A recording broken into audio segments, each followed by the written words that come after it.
So I saw this post on social media the other day, and it made me think that I should probably talk about this. It's crossed my mind a few times. I have some feelings about it, so I thought a quick video to kind of discuss it would be a good idea. And the post said, free training isn't good, and good training isn't free. I mean, once you decide that you want to learn something like Muay Thai or Brazilian Jiu-Jitsu, boxing, or any other martial art in general, specifically combat sports, I feel it's important to get a good gym or specifically a good coach. There's so many people online now who think that they can get by with using what they see or learn online, testing it on their friends in a garage or somewhere, and that somehow gives them an aptitude of some sort. And I'm not saying that you can't do what you want to do, especially if you just want to do it. I'm saying that there are better ways to go about it.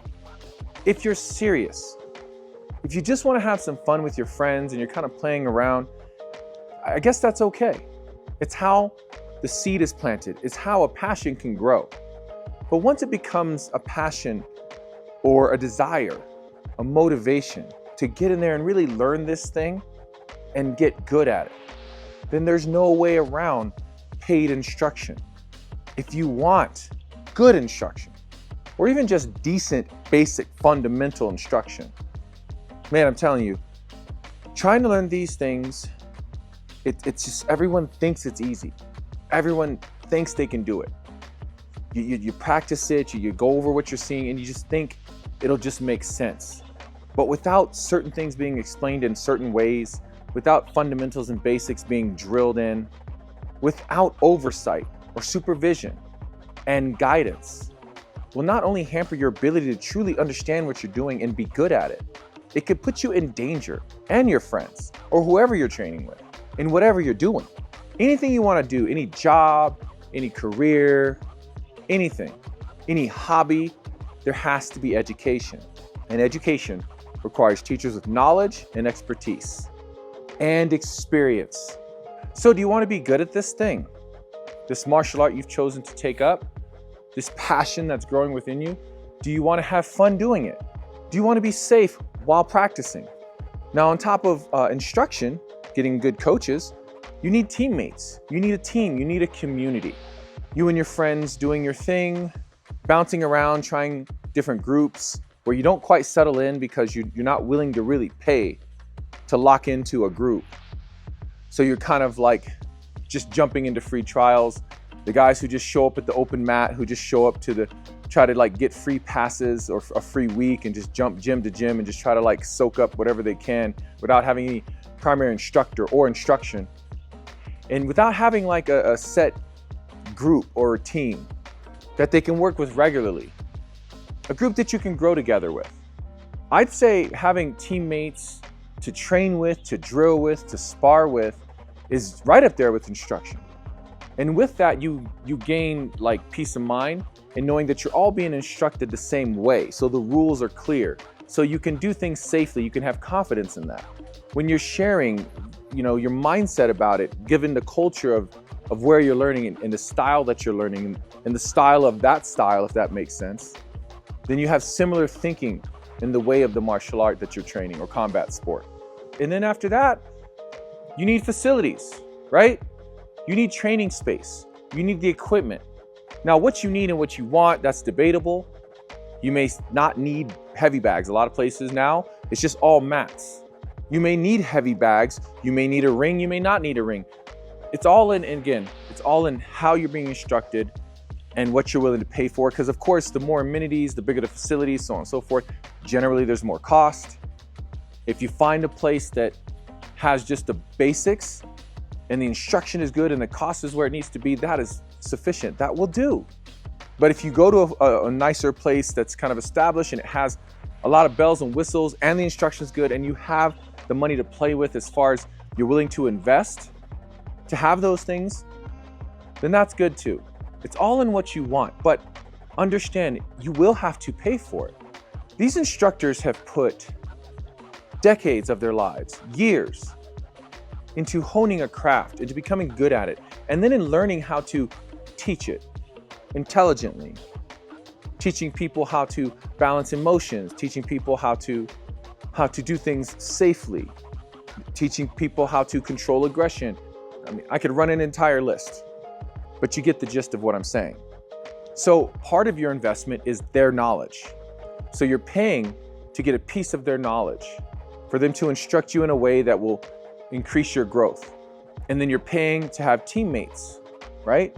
It's a community. You pay into a community, you all contribute, so you can have a facility, you can have each other, you can have instruction, you can have a temple, a sanctuary for your martial arts to grow in safely. So I get a lot of people reaching out to me, and they ask me questions, and it's pretty easy sometimes to establish that they are not training under a coach. They have no direct instruction. I wouldn't say they're looking for shortcuts, but they're looking for information. I've had people ask me if I can be their instructor, and I just can't. I tell them, you need to find a gym and you need to get in and train under someone. It's just not something that could be taught long distance. I truly believe you need to get good instruction. Now that takes me to my next point, is good instruction, okay? Understanding what gym culture, what instructor's style fits you. Some might feel this guy's good. Some might feel he's too aggressive. This guy's too laid back. Other people like that. This guy's too traditional. Some people like that. What's the good fit for you? You are paying your money, so pick a culture, a school or gym culture that you are comfortable giving your money to.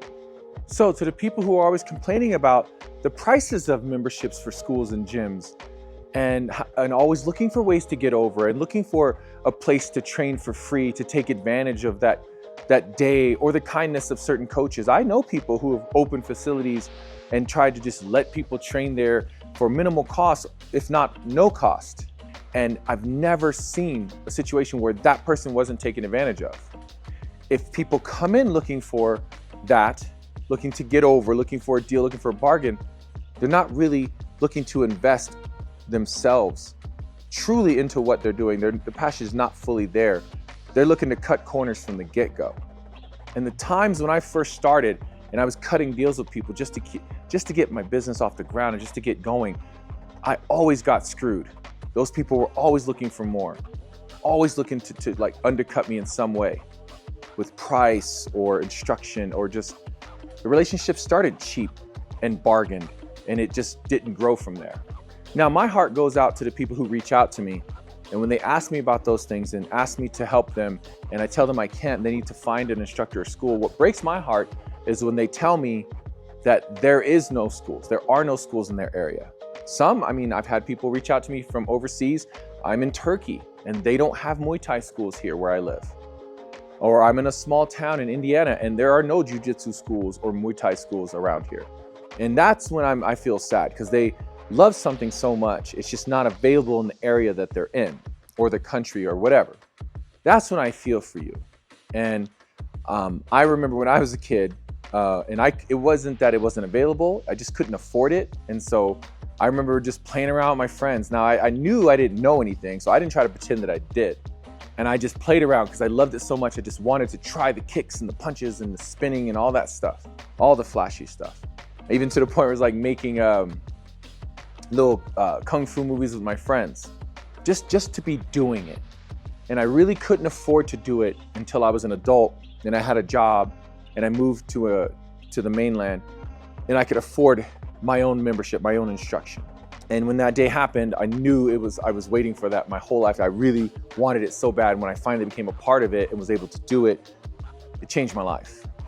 So those people, I feel bad. Sometimes I give them advice and I say, well, I mean, if you have an opportunity to move to another area as you get older, take that into consideration as far as like places that you could potentially train, if you want to do that, if that's such a passion. And as far as people, I just feel bad in another country. I just don't know how to help them. So I just stay with the online content and do what you can. You have no choice, but please be careful. So I don't know if my message got lost here, but what I was trying to say again, I'm not trying to down people who can't afford to train. I get that.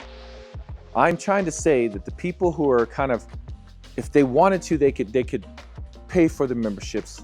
They could pay for instruction. They can get a good coach, but they just don't want to. They'd rather spend their money on something else. Then you're not really about it. That passion you think you have, it's not as deep as you think it is. I have students here. I have fighters here who this training means so much to them that they cut other expenses in their lives. They don't eat out. They don't party on the weekends because they take this serious. They love their training. These are choices we have to make as adults, where we allocate our money, what we spend our money on. And how and that again goes to, what is it doing for us? So when I see that, I'm talking to you guys who really just don't believe that you should have to pay for martial arts instruction, for combat sports instruction, that somehow you're going to be great without getting instruction. The guy at the gym hitting the heavy bag, telling everyone he's going to be a fighter, but won't step into a school or a gym and get proper coaching. The guy who keeps watching videos and sparring in the backyard with his friends, but won't step into a school or step on the mats to get proper instruction. So, I'll say it again. Free training isn't good, and good training isn't free. Shop around, try some gyms, try some free trials, find something that fits you. Style and culture. And price. Take into account the price. You may be juggling 2 gyms, but this gym fits your price range. Then there's distance as far as driving, where it is on the way to work, on the way home from work, and so on and so forth. Take all those things into account, and I'm sure you'll make a decision that you feel is good for you. I hope you do. Because what I want in the end is I want you training. If you're watching this video, if you've watched it to this point, you must be curious about martial arts, or you must love it already. So I hope you are in a place that you love, or that you find a place that you love, and just train.